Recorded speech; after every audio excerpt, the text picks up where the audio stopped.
Uwat ko sa kauban diri nangaon mi. Mis trabaho. Uwat ko sa kauban.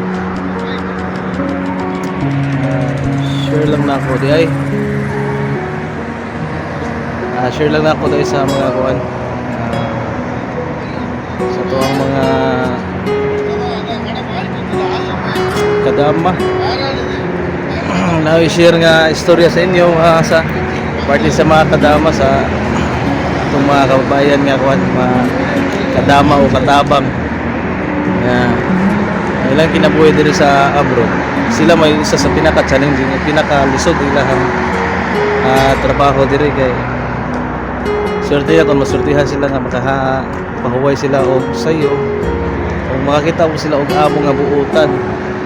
Pero kasagaran gyud looy gayon sila kadugay kay sila kapahuway dagala una matuog niya mo mata pa na og sayo. Kaya na nakakapoy ang kinabuhi diri sa mga kadama. So sa mga nagtuo diha nga ang kinabuhi sa kadama hayahay ra lisod nga kinabuhi sa kadama.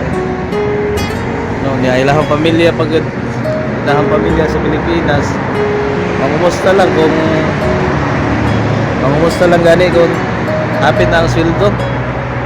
Inana ka pait ang buwan kinabuhi sa mga OFW diri labi na sa mga kadama naara sila sa balay o saka kontratahan naara sila sa balay sila magpuyo katambay ra sila sa balay niya ilang mga bana nga to shout out sa mga buutan nga bana pero ang uban gid kasagaran nga mga bana once makadawat ang ilang kuhan gani sa sustento gikas asawa awa na diretso na ito buwangan tagay na diretso prog 1 millionaire o sila magunahon kung sa kapait ang kinabuhi sa ilang asawa diri sa gawas nga tanan gibuhat nga ang kanin pong mga kadama po mga pretender kayo na sila kaya nagtawag silang pamilya malipayon gina sila magkatawa matawag ka okay ra ba ka o okay ra kayo kung diri pero sa tinuod lang di ay sakit na kayong lahandugahan.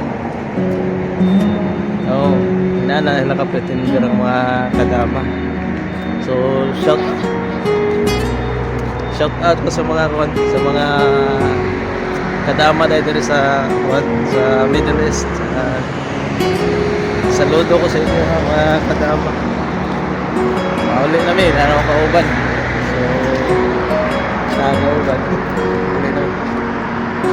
Shout out sa inyo hatanan dira.